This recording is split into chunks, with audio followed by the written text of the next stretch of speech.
எல்லாருக்கும் வணக்கம். இன்றைக்கி வந்து பார்த்திங்கன்னா தேய்பிறை பஞ்சமி. தேய்பிறை பஞ்சமியில் நம்ம வராகியம்மனுக்கு வந்து ரெகுலராக பூஜை பண்ணிட்டு வரோம். நம்ம வீட்டில் வராகியம்மன் இருக்கிறத நம்ம எப்படி உணரலாம் அப்படின்னு பார்த்திங்கன்னா, கண்டிப்பாக நம்மளால் தேய்பிறை பஞ்சமி வளர்பிறை பஞ்சமியில் எந்த தடையின்றி பூஜை பண்ணாலே நம்ம வீட்டில் வராகியம்மன் இருக்க தான் அர்த்தம்.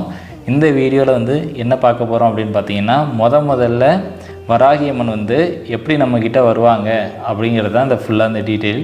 எப்படி பூஜை பண்ணணும், என்னென்னலாம் பண்ணலாம் அப்படிங்கிறது தான். வராகியம்மனை கும்பிட்றதுனால நமக்கு என்னென்ன நன்மைகள் இருக்குது அதை பற்றி தான் இந்த வீடியோவில் வந்து பார்க்க போகிறீங்க. ஸோ ஃபஸ்ட்டு என்ன பார்த்திங்கன்னா, வராகியம்மனை தேடி நீங்கள் போக வேண்டாம், உங்களை தேடி அவங்களே வருவாங்க. இதுதான் வந்து நிதர்சனமான உண்மை. இது வந்து வராகியம்மனை யாரெல்லாம் வழிபடுறாங்களோ அவங்கள்ட்ட கேட்டு பாருங்கள், கண்டிப்பாக தெரியும். அதே மாதிரி பார்த்திங்கன்னா, வராகியம்மன்கிட்ட நம்ம மற்ற தெய்வங்கள் மாதிரி வேண்டிட்டு ஒரு 10 வருஷம் 12 வருஷம் இல்லை ரொம்ப நாள் கழித்து கஷ்டம்லாம் பட்டு கிடைக்கும் எல்லா தெய்வங்கிட்டையும். ஆனால் வராகியம்மன்கிட்ட நம்ம வந்து இது வேணும் அப்படி சொல்லிவிட்டு போனால் கூட கண்டிப்பாக வந்து அந்த தெய்வம் வந்து நமக்கு வந்து கிடைக்கும். எனக்கு அந்த மாதிரி ஒரு அன்எக்ஸ்பெக்டடாக வந்து அந்த மாதிரிலாம் நிறைய நடந்திருக்கு. நான்லாம் வந்து நினச்சி கூட பார்க்கல அதெல்லாம் நடக்குமான்ட்டு. அதெல்லாம் வந்து கிடச்சிது. ஸோ அதுலேருந்து வந்து நான் ரெகுலராக வந்து ஃபாலோ பண்ண ஆரம்பித்தேன்.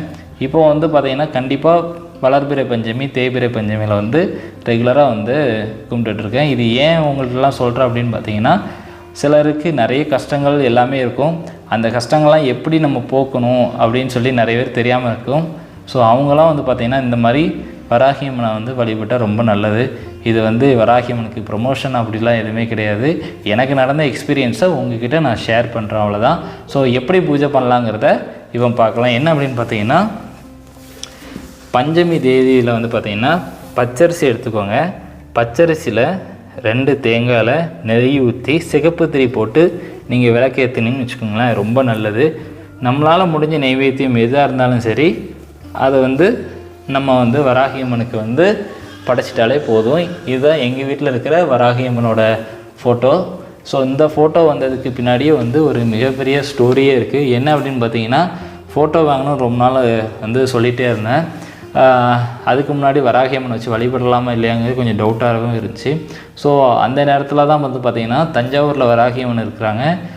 அந்த வராகியம்மன் பூஜை பண்ணுறவரோட ஃப்ரெண்டு வந்து எனக்கு ஃப்ரெண்டு.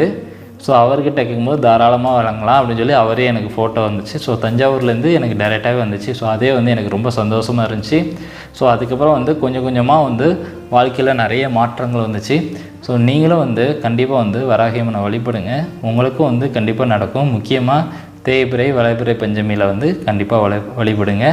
ஸோ உங்களுக்கு ஏதாவது டவுட்ஸ் எது இருந்தாலும் தாராளமாக கேட்கலாம். மீண்டும் ஒரு நல்ல வீடியோவில் சந்திக்கிறேன். நன்றி, வணக்கம். நெல்லை தமிழாஸ்.